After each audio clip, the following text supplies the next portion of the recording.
I got a job on the big shell tanks. I would climb up to the top of the tank, and I would measure the amount of liquid in the tanks. Later on, I worked in the cracking plant for Shell. I was in a small room with hundreds of buttons and lights and gauges, and there was a lady. Well, she wasn't a lady, she was a girl my age. She was a colored girl, and we were there together, and we were looking at all these lights. We would sing songs together and harmonize. We had a wonderful time. We told about our lives. We couldn't tell anymore. We told everything.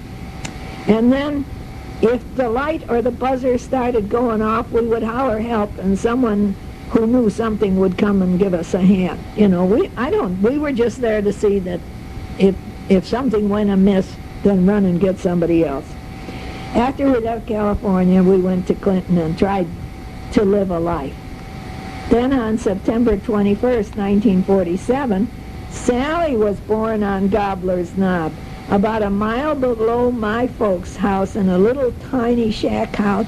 And this time we called Dr. Hall, and he came, and he stayed overnight on the couch, and Sally was born at 10 a.m. with an hour's worth of labor for me.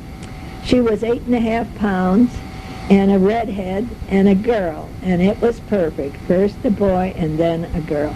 And I wanted to call her Nancy Ann.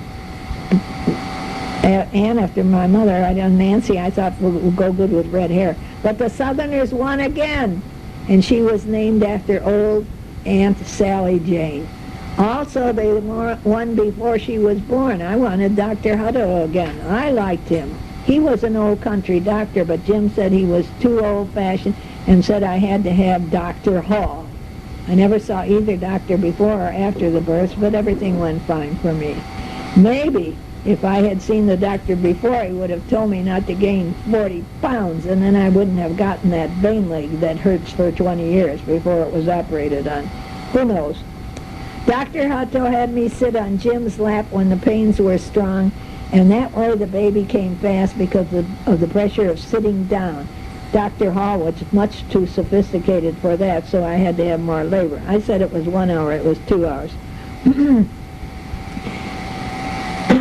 Now, at my age, I would have voiced my opinions and gotten the doctor I wanted, but then I was meek and mild.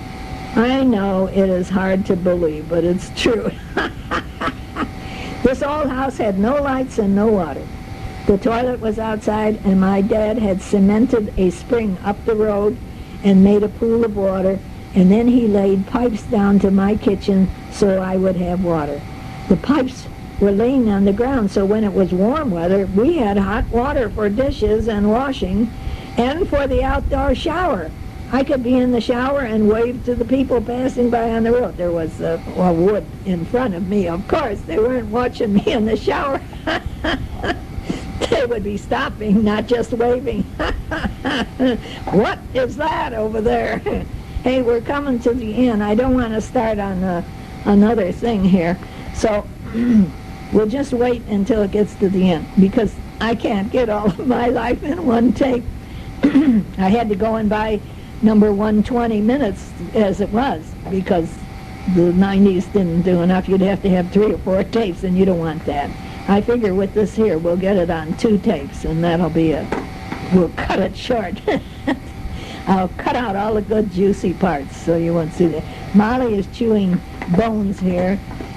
Please, Molly, it makes too much noise. So I'm going to leave here and have a glass of wine. Can't talk anymore. And then I won't continue tonight. I'll do the other tomorrow. And it goes. And it goes and it goes. But it's been nice doing this here. I know I've forgotten lots of things you want to say, and you just forget.